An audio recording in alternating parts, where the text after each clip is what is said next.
उन शिक्षकों को अपने 2017 में आंदोलन के बाद विद्यालयों में ज्वाइन करने का आपने चिट्ठी निर्गत किया। आप कह रहे हैं कि शिक्षक आत्मदाह करने के लिए तैयार थे, आमरण अनशन पर बैठे हुए थे, इसलिए अंडर प्रेशर हमने चिट्ठी निकाल दिया। आपने अंडर प्रेशर चिट्ठी नहीं निकाला।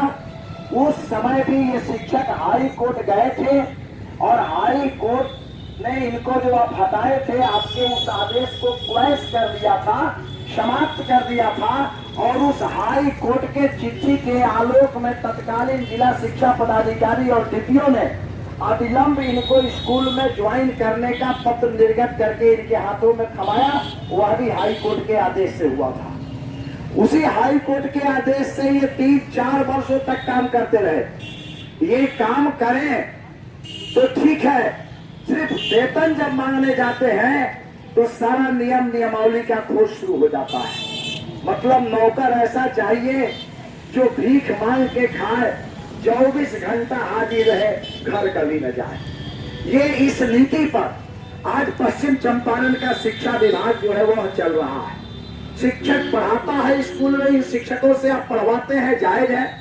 इन शिक्षकों को आपने इलेक्शन ड्यूटी में लगा करके चुनाव कार्य संपन्न कराया, वो जायज है।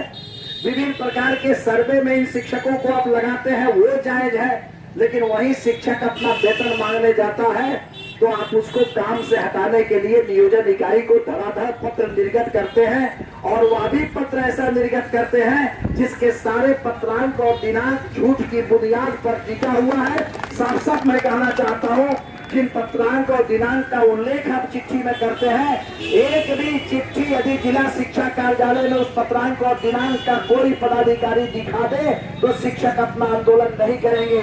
मैं कलेक्टर साहब को कहना चाहता हूं कि झूठ और गलत और फरेब पत्रांक दिनांक का ब्यौरा देकर के और इन शिक्षकों को मानसिक, आर्थिक और शारीरिक रूप से प्रताड़ित करने का काम यह विभाग कर रहा है। इसलिए इस धरना के माध्यम से जिला शिक्षा विभाग के पदाधिकारियों को हम चेतावनी देना चाहते हैं, स्पष्ट लहजा में चेतावनी देना चाहते हैं कि आप चेतिए और जो जायज है उस जायज काम को आप कीजिए। अन्यथा आने वाले दिनों में आंदोलन की ज्वाला जो भड़केगी उसको रोकने में ना आप सफल हो पाइएगा, ना आपके लोग सफल हो पाएंगे, ना आपके इर्द गिर्द जो घूमते हैं वो सफल हो पाएंगे और टकराहट की स्थिति इस जिला में पैदा होगी।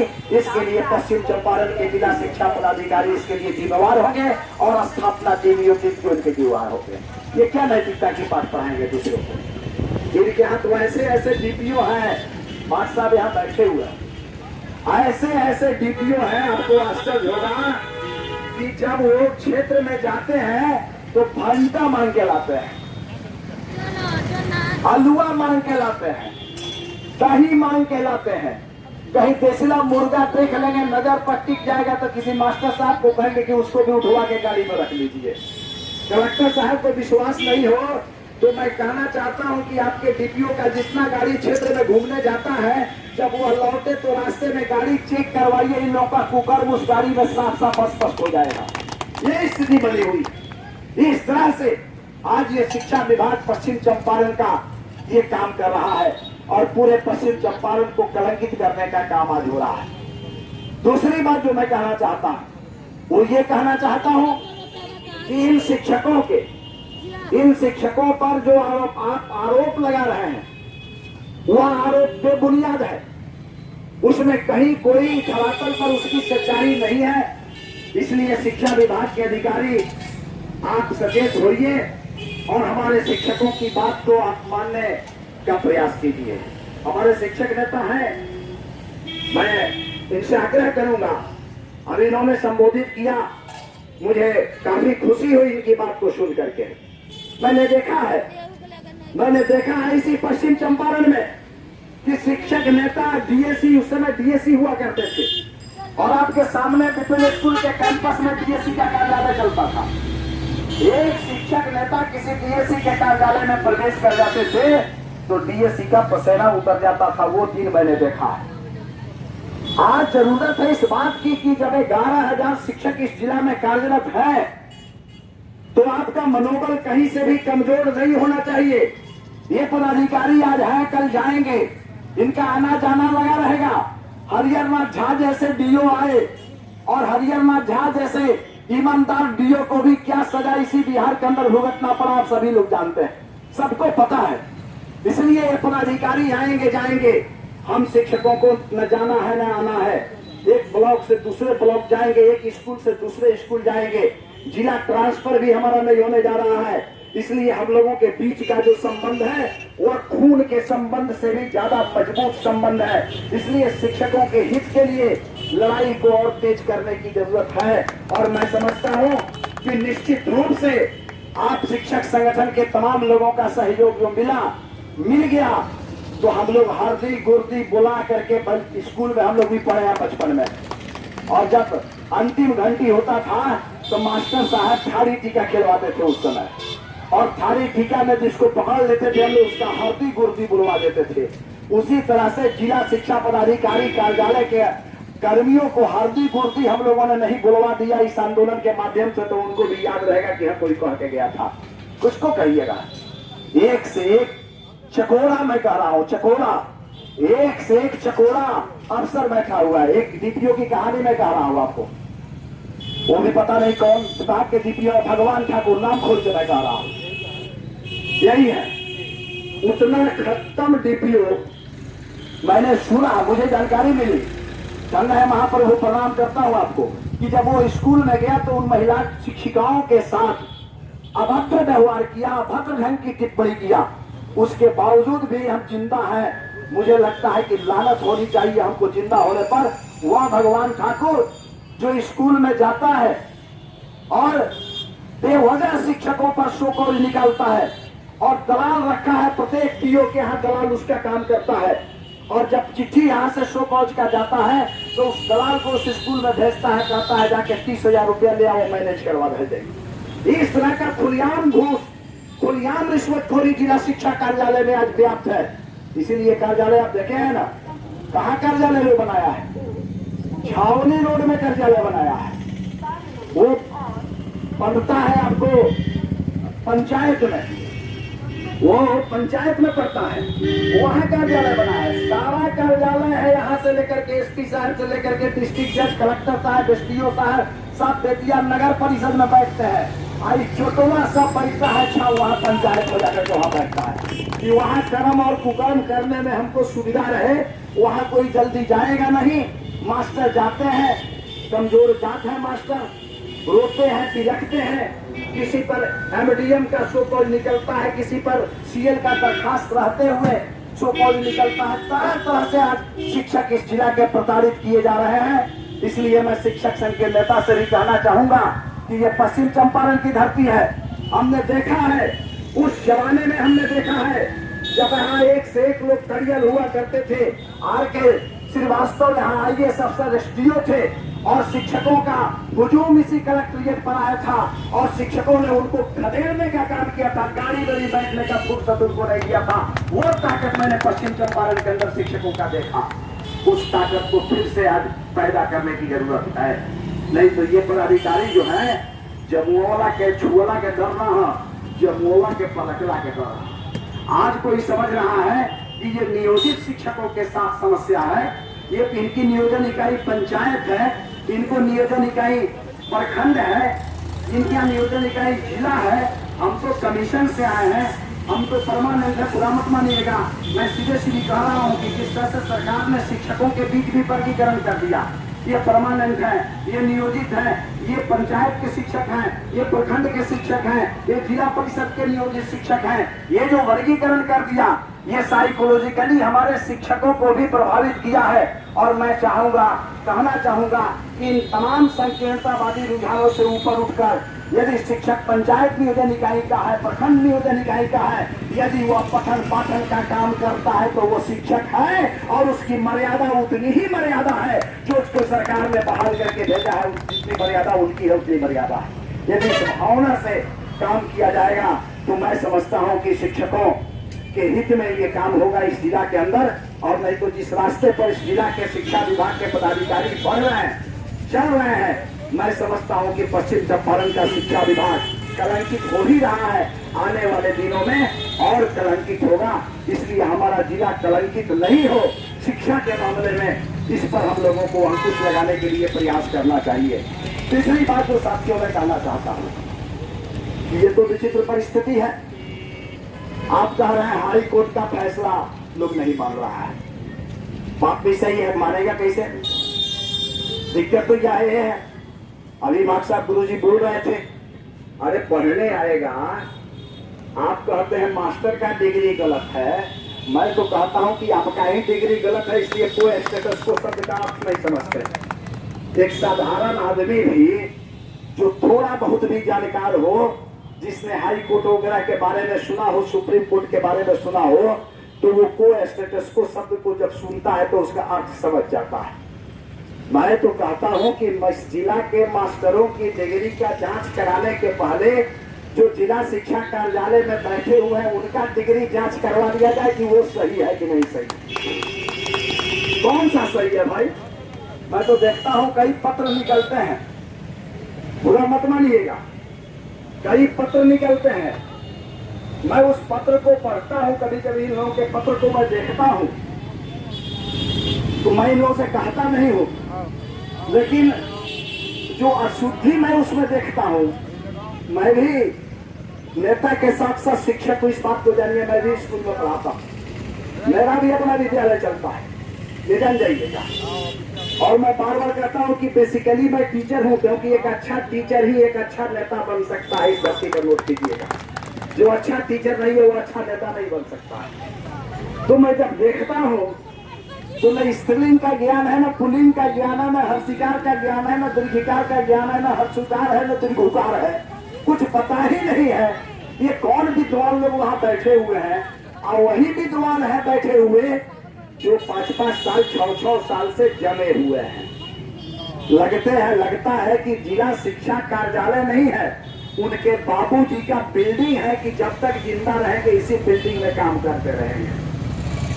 आपके लिए हाई कोर्ट का फैसला है, आप हाई कोर्ट का फैसला मान करके उसी ऑफिस में 5 साल 6 साल से अभी जो सूचना के अधिकार के तहत शिक्षकों ने माना है कि जिला शिक्षा कार्यालय का जो कार्यबल है, उस कार्यबल और कौन कितने दिनों से कार्यरत है इसकी सूचना उपलब्ध कराई जाए। और अभी जिला शिक्षा पदाधिकारी ने अपने सिग्नेचर से जो सूचना उपलब्ध कराई है, उस सूचना में साफ साफ लिखा हुआ है कि 1 दर्जन लोग वैसे हैं जो 5 वर्षों से ज्यादा से जमे हुए हैं। मैं पूछना चाहता हूं कि जब सरकार का नियम है कि 3 साल पर सरकार अपने अधिकारियों का तबादला कर देती है, कलेक्टर साहब बहुत काबिल है, 3 साल से ज्यादा नहीं रहेंगे, एसपी साहब बहुत काबिल है, 3 साल से ज्यादा नहीं रहेंगे, डीओ साहब बहुत काबिल है, 3 साल से ज्यादा नहीं रहेंगे। तो जब कलेक्टर साहब 3 साल से ज्यादा नहीं रहेंगे तो कलेक्टर साहब के नीचे जो लटकंपू बबुआ लोग हैं, ये किरानी, ये 3 साल से ज्यादा क्यों रहेंगे? हमको तो आज तक पता नहीं चला, 5-5 साल 6-6 साल से आप हैं। ये कौन सा नियम है, ये कौन सी परिस्थिति है?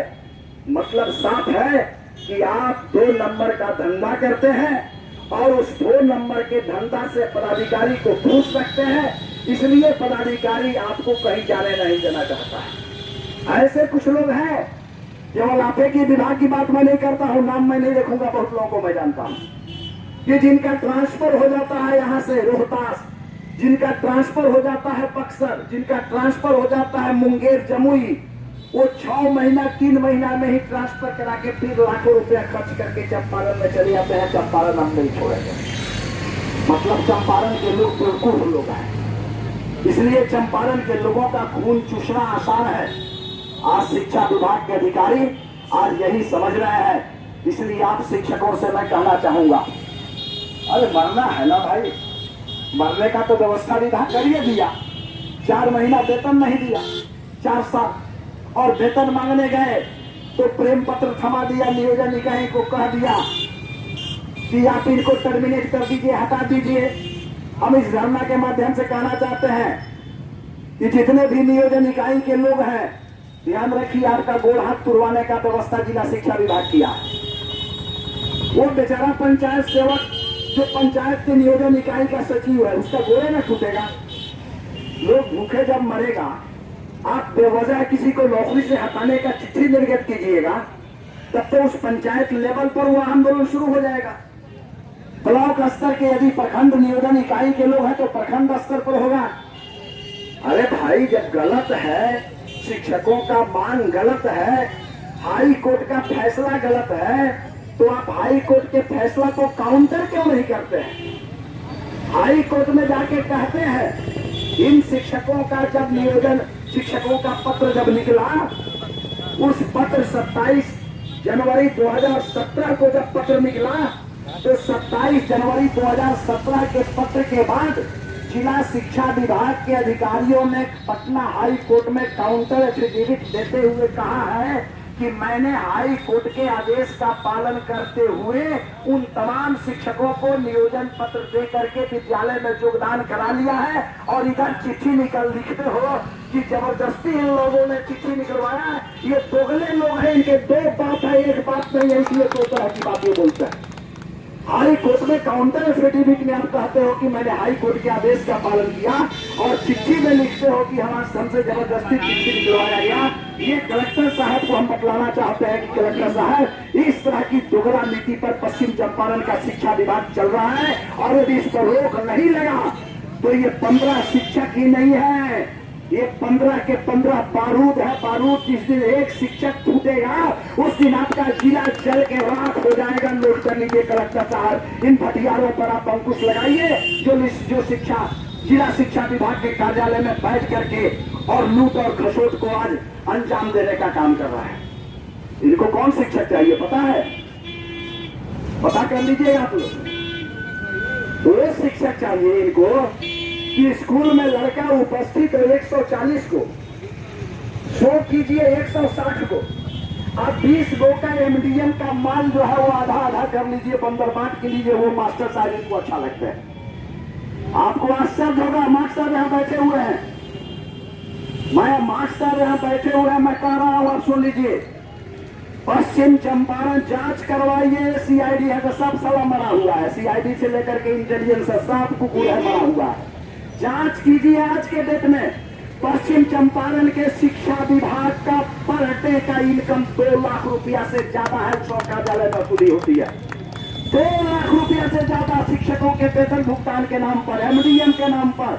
दूसरे तरह से, तीसरे तरह से जिनके सर्टिफिकेट जायज है उनका सर्टिफिकेट नाजायज पता करके 2 लाख रुपया पर डे दिया पश्चिम चंपारण का शिक्षा विभाग।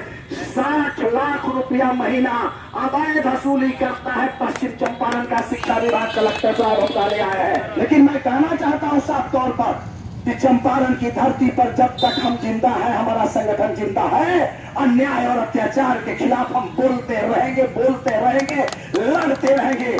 चाहे वो कलेक्टर से लड़ना हो, एसपी से लड़ना हो, किसी दरोगी से लड़ना हो, लड़ते रहेंगे हम लोग। और आज ये शिक्षकों के साथ जो हो रहा है यह काफी पीड़ादायक है, और इसलिए हमारा एटक संगठन इन शिक्षकों के साथ कदम में कदम मिला करके चल रहा है। आप समझते हैं 15 ही वो है, दिमाग साहब कह रहे थे 11,000 हमारा आ जाएगा। आप 11,000 की चिंता मास्टर छोड़ दीजिए। ठीक 1 महीना के बाद आज 22 फरवरी को शहीदों के सामने हम लोग थे, 22 मार्च को कलेक्टर के सामने हम लोग हैं, और 22 अप्रैल को जिला शिक्षा कार्यालय के सामने हम लोग रहेंगे।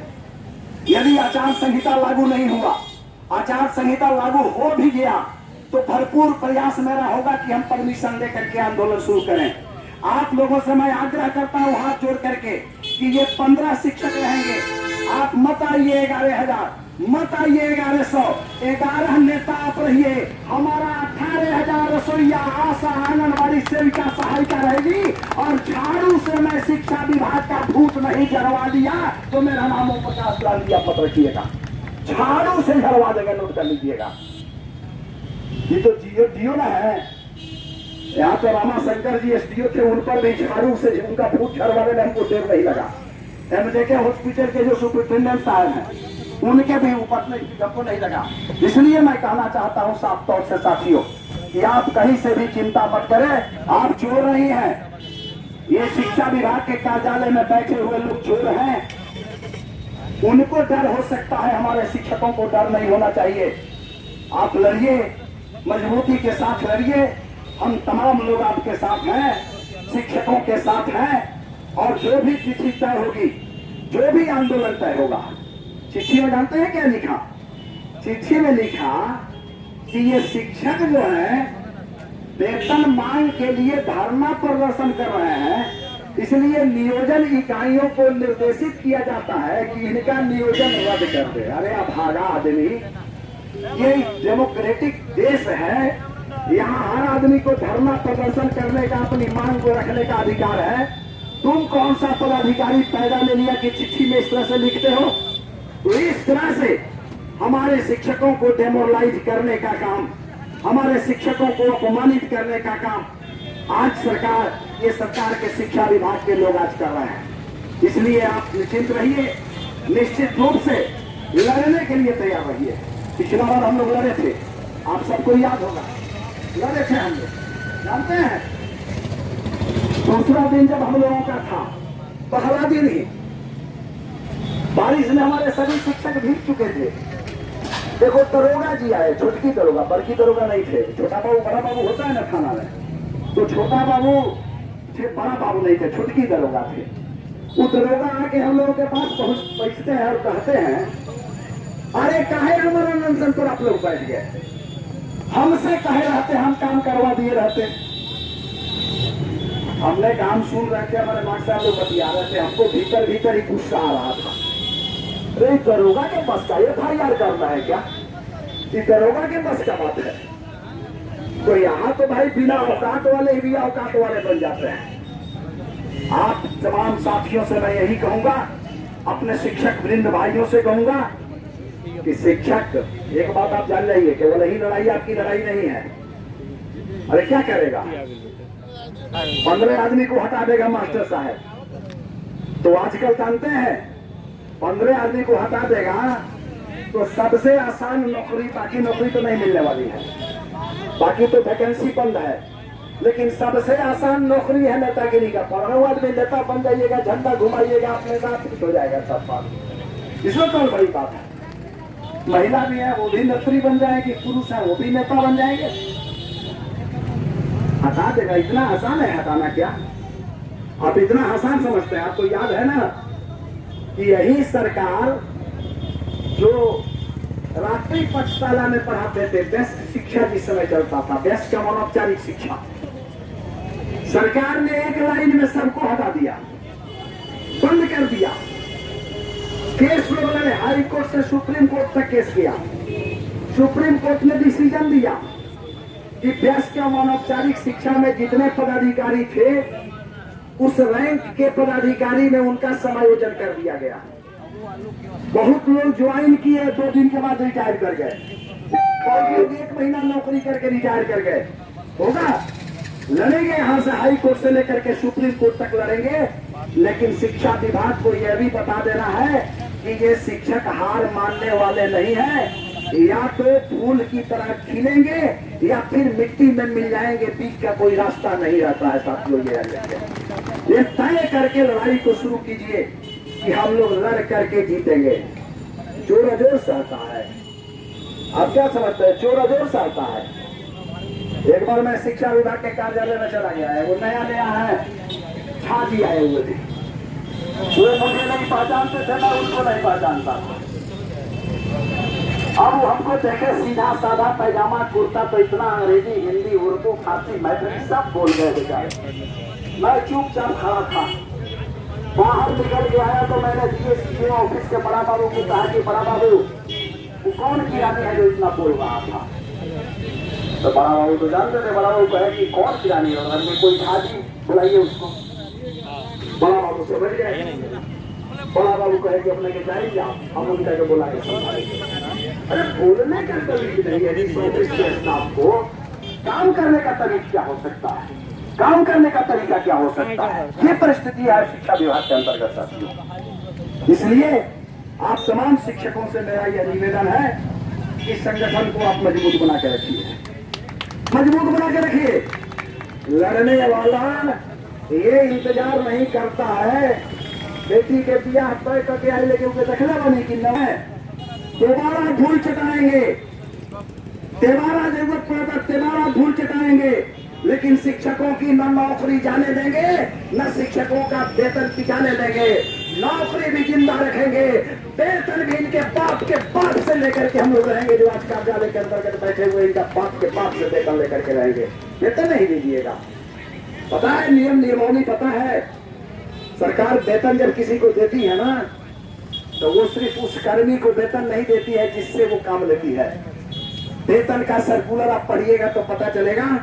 वेतन दिया जाता है परिवार को जिंदा रखने के लिए, परिवार के हर सदस्य के लिए। इसलिए आप देखते होंगे वेतन के मामले में कई न्यायालय के ऐसे फैसले आए कि पत्नी ने केस किया तो कोर्ट ने आदेश किया कि वेतन का आधा हिस्सा इनके पत्नी को मिलेगा। ये वेतन सिर्फ आपका नहीं है, ये वेतन आपके बच्चों का है, ये वेतन आपके पत्नी का है, ये वेतन आपके बूढ़े माँ बाप जो आप पर आश्रित हैं उनका वेतन है। और उनका वेतन जो रोकने का काम करेगा, निश्चित रूप से उसका हाथ तोड़ना अधर्म नहीं है, धर्म होगा, नोट कर लीजिएगा। इसलिए इस संगठन को मजबूत बनाते हुए आप लड़ाई को आगे बढ़ाएं।